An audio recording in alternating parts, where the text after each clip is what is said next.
Nah, Bapak Ibu sekalian yang dirahmati Allah Subhanahu wa taala, pada pertemuan kali ini seperti yang sudah disampaikan oleh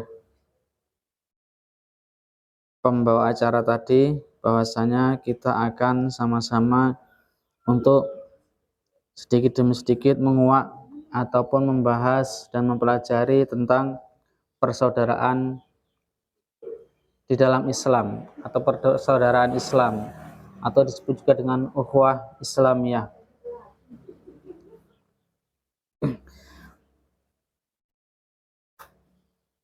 Namun sebelumnya kita ingat kembali di antara persaudaraan Islam yang Allah pernah tunjukkan di zaman sahabat yang kita kenal dengan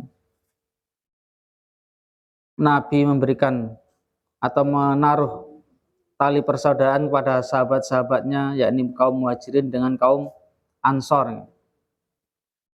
Di antaranya yang cukup terkenal adalah Abdurrahman bin Auf dipersaudarakan dengan sinten Pak Sa'ad bin Abi Robi, ya, yang mana saat itu Abdurrahman bin Auf ikut hijrah dari Mekah ke Madinah dengan meninggalkan hartanya, kemudian disaudarakan dengan Sa'ad bin Abi Robi. Kemudian Sa'ad bin Abi Robi pun menawarkan, mengatakan, wahai Abdurrahman, saya termasuk orang yang terkaya di Madinah dan saya memiliki 2 istri, maka aku akan berikan kepada engkau separuh hartaku, dan nanti lihatlah istriku mana yang engkau suka, maka akan aku ceraikan, setelah masa iddah bisa engkau nikahi. Masya Allah, ini adalah persaudaraan di antara kaum Ansar dan kaum Muhajirin, begitu tingginya dan kuatnya. Kira-kira masuk akal nggak, Bu? Nggak masuk akal nih, Pak.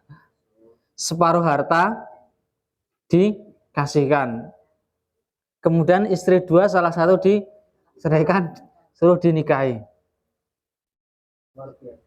Luar biasa. Ini adalah tumbuh karena keimanan. Ada lagi kisah saat masa-masa hijrah juga, Nabi saat itu kedatangan seseorang yang baru datang dari hijrahnya juga, Bu. Jadi kalau zaman dulu hijrah itu sudah meninggalkan hartanya dalam keadaan miskin, kemudian menemui Nabi.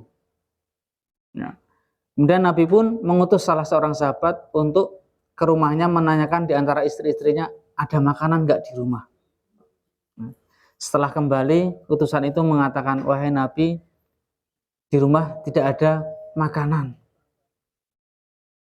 Maka Nabi pun mengumumkan kepada sahabat-sahabat yang lain, adakah di antara kalian yang mau menerima sahabat yang baru hijrah ini? Maka di antara sahabat ada pun yang menerima, kemudian mengajak pulang, Bu. Mengajak pulang, kemudian disuruh masuk, kemudian sahabat ini masuk ke dapur dan bertanya kepada istrinya, ada makanan enggak? Kalau kita insya Allah komplit nih, Bu. Ada apa ini, Bu? Gorengan. Terus agar-agar aja itu ditambah apa nih? Itu. Masya Allah, komplit. Nah, ternyata sahabat ini istrinya menjawab, ada makanan, tapi buat anak-anak kita. Maka sang suami mengatakan, udah sekarang anak-anak disuruh tidur. Kemudian makanan yang ada itu dikeluarkan untuk menghidangi saudaranya yang baru saja hijrah ini, dan hanya 1 porsi untuk orang tersebut. Sedangkan tuan rumah, suami dan istri ini nggak ada, Bu. Kemudian sang suami ini pura-pura untuk naik ke meja, kemudian pura-pura untuk membenarkan lampu. Dengan sengaja lampu itu dimatikan sehingga keadaan gelap. Terus kemudian minta maaf, lampunya mati, silahkan dimakan, kita makan bersama. Tapi tuan rumah suami istri ini hanya kelotekan saja, pura-pura makan, padahal tidak makan. Nah, itu di antara wujud persaudaraan antara kaum muslimin di saat itu. Namun sekarang Bapak Ibu yang dirahmati Allah Subhanahu wa taala, tidak dipungkiri persaudaraan kaum muslimin itu sekarang ternoda oleh kepentingan-kepentingan yang duniawi.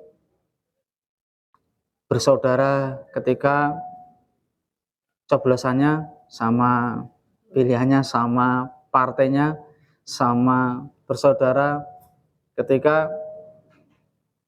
mau mendukung meskipun bahkan berbeda agama, bahkan pelaku-pelaku kesyirikan pun dirangkul-rangkul, dieluk-elukan karena keinginan dunia. Seperti juga disampaikan tadi, karena dia kaya kemudian dirangkul-rangkul, dianggap saudara atau diaku-aku saudara dan lain sebagainya. Bapak Ibu sekalian dirahmati Allah Subhanahu wa taala, di dalam surat Al-Imran 103 Allah Subhanahu wa taala berfirman, fa asbahtum bi ni'matihi ikhwana. Lalu menjadikan kalian karena nikmat Allah itu mereka bersaudara.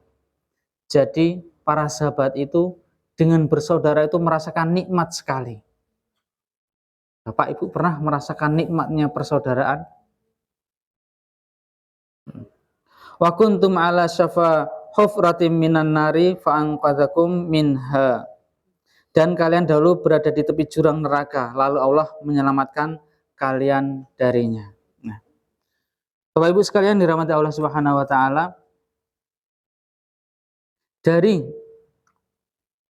ayat fa'asbahtum bi ni'matihi ikhwana, lalu menjadikan kalian karena nikmat Allah itu mereka kalian bersaudara. Artinya persaudaraan di dalam Islam itu akan muncul kenikmatan. Jadi menjadi introspeksi kita Bapak Ibu. Jika kita bersaudara belum merasakan kenikmatan, nah berarti belum mendapatkan karunia dari Allah Subhanahu wa taala. Nanti banyak nggih keutamaan-keutamaan ataupun hak-hak tentang persaudaraan ini. Karena persaudaraan itu yang saya Bapak Ibu tidak dibangun atas dasar dunia. Jika persaudaraan itu ingin dikatakan mendapatkan rahmat dari Allah. Karena Allah Subhanahu wa taala berfirman, "Lau anfaqata ma fil ardi jami'an ma allafta baina qulubihim walakinnallaha allafa bainahum." Walaupun engkau membelanjakan semua kekayaan yang ada di bumi, niscaya engkau tidak bisa mempersatukan hati mereka. Meskipun dikasih harta sebanyak bumi ini, maka nggak akan bisa menyatukan. Akan tetapi Allah lah yang telah mempersatukan hati mereka. Diundang, mohon maaf, acara-acara, entah itu kampanye, entah itu apa, mau datang kalau ada amplop misalkan. Kalau nggak ada amplop, tidak datang. Bahkan udah diamplopi ternyata acaranya nggak sesuai yang di undangan, maka akan berlari kan gitu nggak? Karena bukan persaudaraan karena Islam, bukan karena persaudaraan karena iman. Akan tetapi ketika undangan itu nyun sewu, undangan kebaikan, undangan pengajian gitu ya, dan yang lain sebagainya, tanpa diamplopi insya Allah pasti datang karena tumbuh karena keimanan. Dan ini menjadi introspeksi kita Bapak Ibu sekalian yang dirahmati Allah Subhanahu wa taala. Apakah kita di dalam bersaudara itu karena benar-benar keimanan atau karena dunia? Kalau karena dunia biasanya begini. Tadi sudah dicontohkan ya tentang umroh atau seperti itu. Kalau di kehidupan sehari-hari Bapak Ibu bersahabat karena ada niat duniawi, bermuka manis dan lain sebagainya. Namun ketika berhari, berbulan atau bertahun persahabatan itu tidak mendapatkan untuk dirinya itu duniawi, maka saudaranya akan ia tinggalkan. Seperti itu. Bahkan akan nampak, Bapak Ibu sekalian, Bapak Ibu punya sahabat itu benar-benar dia sahabat atau bukan ketika kita dalam keadaan kesulitan. Dalam keadaan kesulitan, apakah benar-benar sahabat kita itu memperhatikan kita dan mau menolong kita? Pernah Bapak Ibu mendengar kisah tentang perang Yarmuk? Gitu nggih? Jadi ada tiga sahabat yang dalam keadaan mau sakaratul maut, perang. Di antaranya bernama Ikrimah dan yang lainnya. Ketika sahabat yang keadaan selamat ini mau memberi minum kepada yang satunya, kemudian satunya mengatakan sahabat itu masih dalam keadaan lebih kesulitan, maka berikanlah minum itu kepadanya. Maka dihampirilah yang satunya, kemudian yang satunya lagi mengatakan di sana ada yang lebih membutuhkan, maka diberikan yang lebih membutuhkan. Ketika sahabat ini yang bawa air ini menuju ke orang yang ketiga, ternyata sudah meninggal. Kemudian balik ke sahabat yang nomor 2, maka nomor 2 meninggal. Kemudian balik lagi ke nomor 1, maka juga meninggal.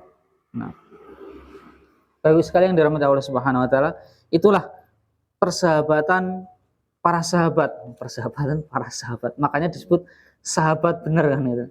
Persahabatan para sahabat Nabi SAW seperti itu. Sehingga Nabi mengatakan khairun nasi qarni, sebaik-baik manusia adalah zamanku. Maka Ibnu Jauzi kenal Ibu nggih? Seorang ulama Ibnu Jauzi yang lahir di tahun 508 Hijriah. Berbeda dengan Ibnu Qayyim al-Jauzi, ini Ibnu Jauzi 500, kalau nggak salah 508 Hijriah. Sekarang tahun berapa, Bu? 1044 minten, Pak.